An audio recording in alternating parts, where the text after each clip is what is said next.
Bismillahirrahmanirrahim. Pertanyaan untuk ayahanda Ustadz Abdul Somad. Apalah salahnya kalau dibuat untuk kakanda begitu? Jaga juga perasaan saya, kenapa?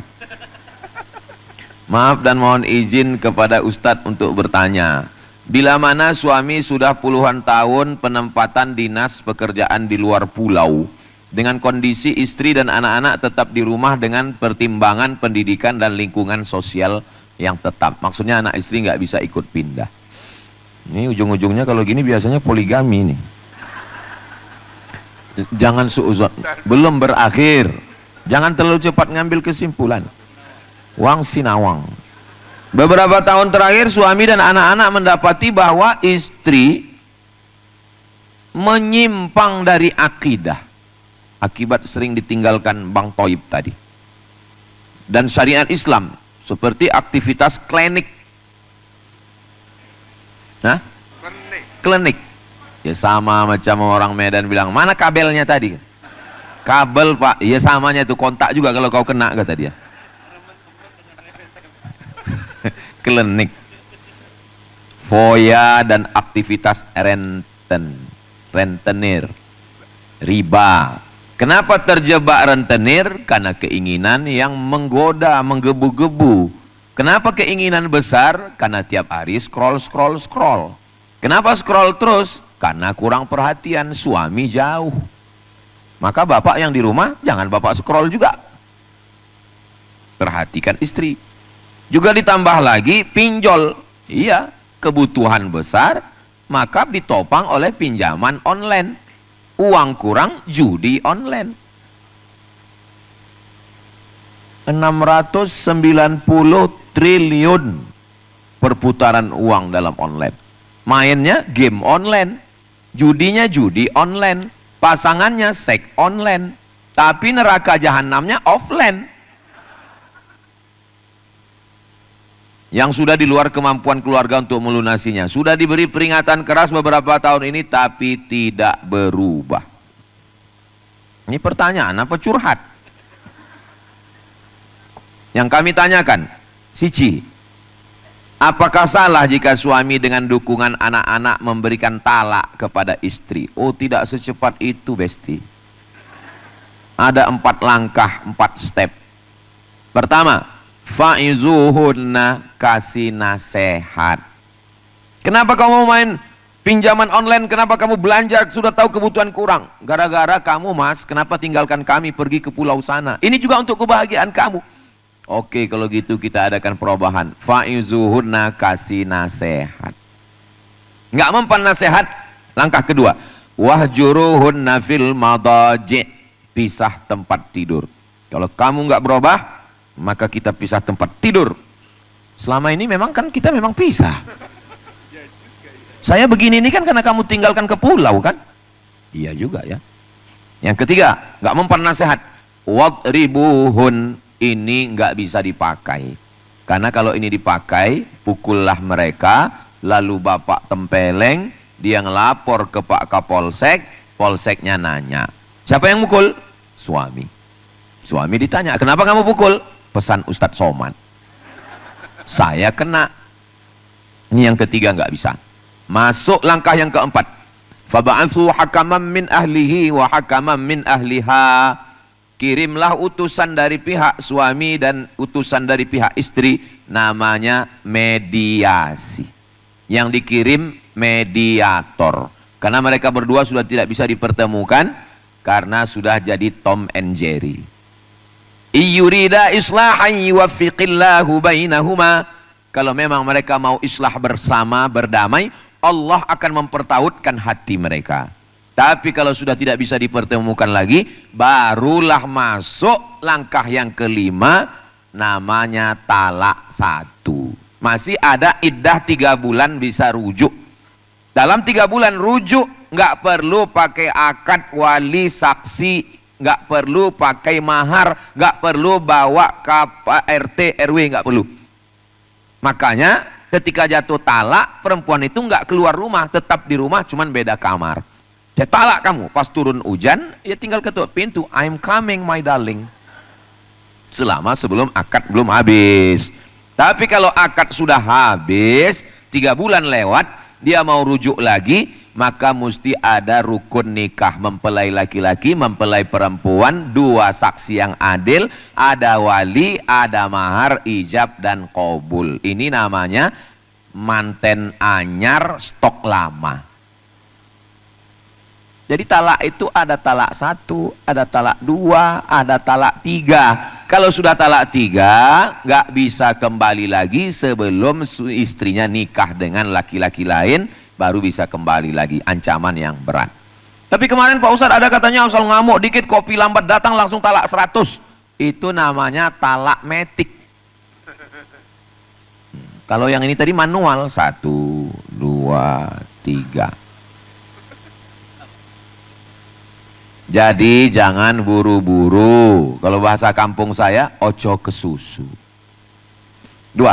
Apakah salah jika anak-anak yang memang tahu keseharian ibunya memilih untuk dekat dengan ayahnya untuk menjaga akidah dan syariat Islam? Anak sebelum akil baligh, hak asuhnya adalah ibu. Hakim yang memutuskan. Setelah anak akil baligh, hakim nanya, sampean Arab melu sopo? Saya ini orang Sumatera apa orang Jawa ya? Kok baru sebentar dekat dengan Raja Jawa langsung nular begini? Kata anaknya, saya lebih nyaman dengan mbok. Tapi kalau perbuatannya selingkuh, minum khamar, murtad, judi, maka hakim klinik, maka hakim wajib menjatuhkan hak asuh kepada bapak untuk menjaga akidah anak. Nah, jadi ini keputusan anak, tapi juga keputusan hakim yang akan memutuskan demikian.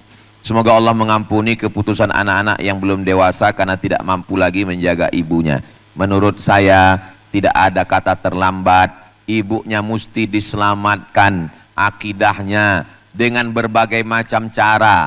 Tidak ada hidayah tertutup. Innallaha yaqbalu taubatal abli qabla an yugharghir. Allah menerima taubat sebelum hamba itu ghargharah sakratul maut. Nanti di akhir majelis kita sama berdoa, mudah-mudahan Allah berikan hidayah. Kalau na'udzubillah sudah keluar kembali ke dalam agama Islam, mudah-mudahan keluarga kita semuanya sakinah mawaddah warahmah.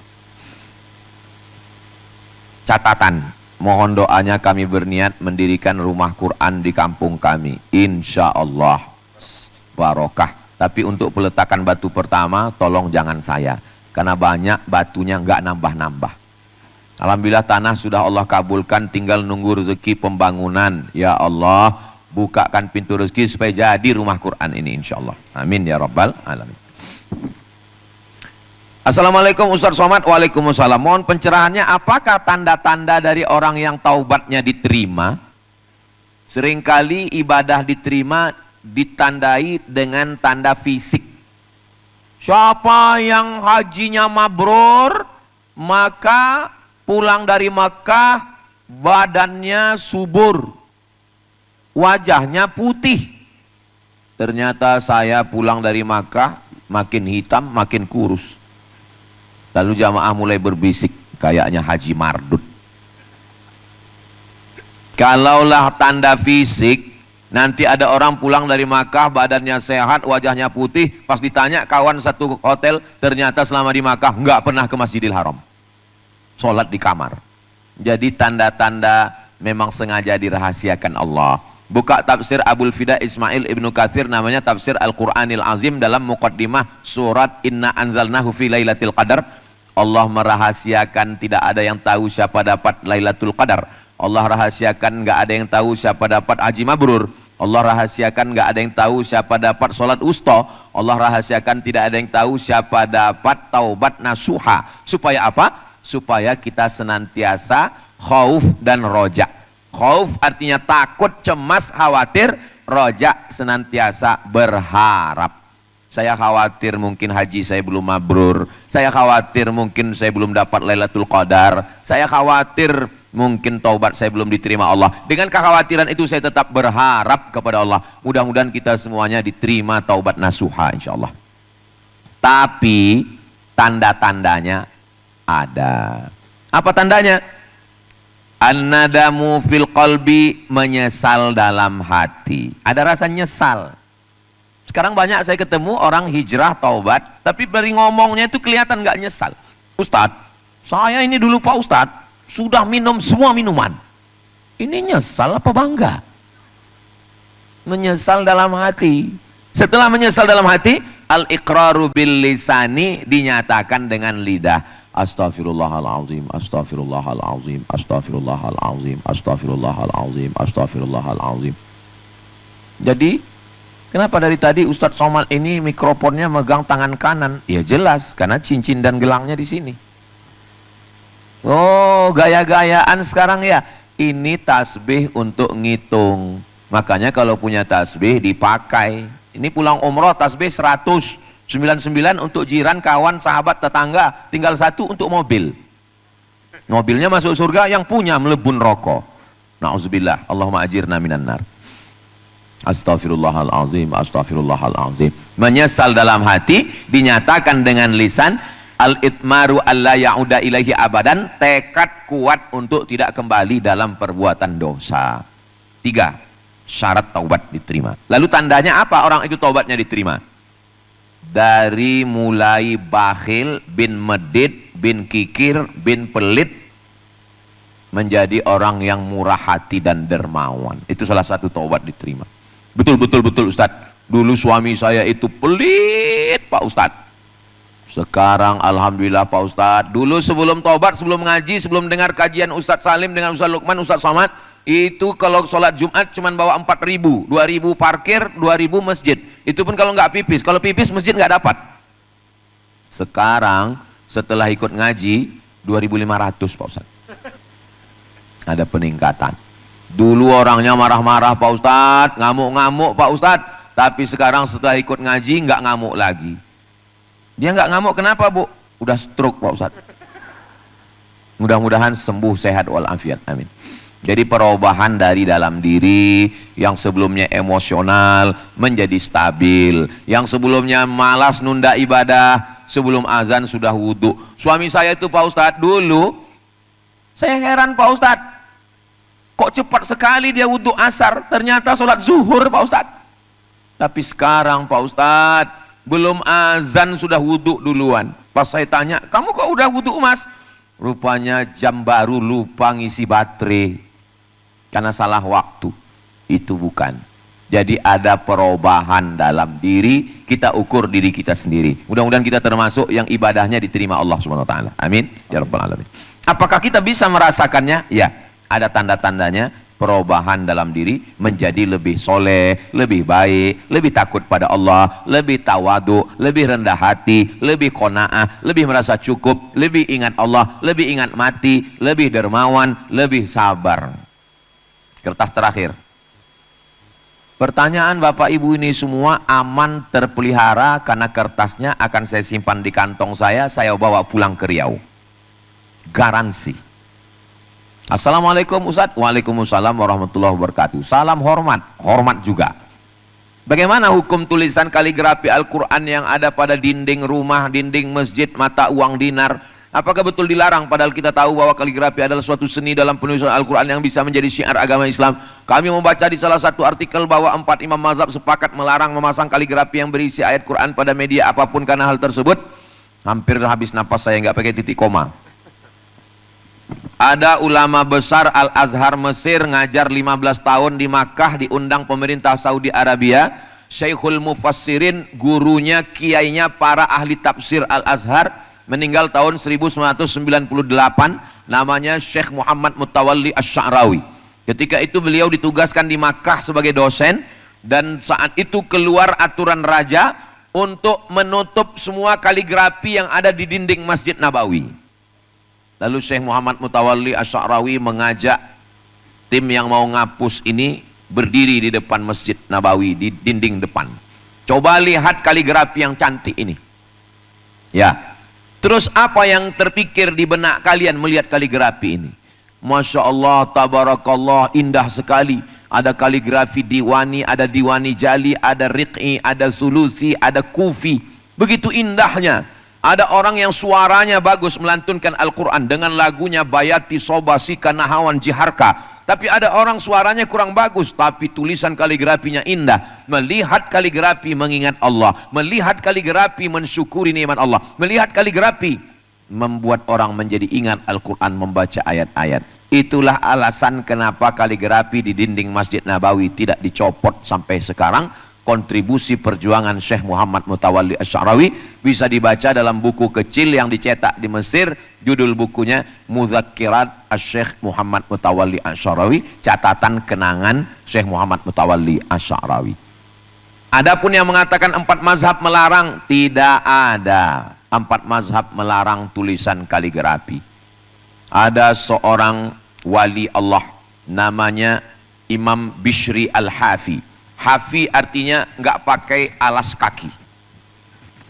Kenapa dia tidak pakai alas kaki? Bishri Al-Hafi orangnya pemabuk, peminum khamar, mabuk terus. Suatu malam dia pulang. Saat dia pulang, hujan rintik-rintik, habis hujan lebat, tepi jalan ada air mengalir. Lalu dia lihat ada secari kertas tulisan Bismillahirrahmanirrahim. Lalu di tengah antara mabuk dan sadar dia ambil tulisan Bismillah itu, dia pulang ke rumah, dia tempel di dinding kamarnya. Setelah itu dia pun tertidur.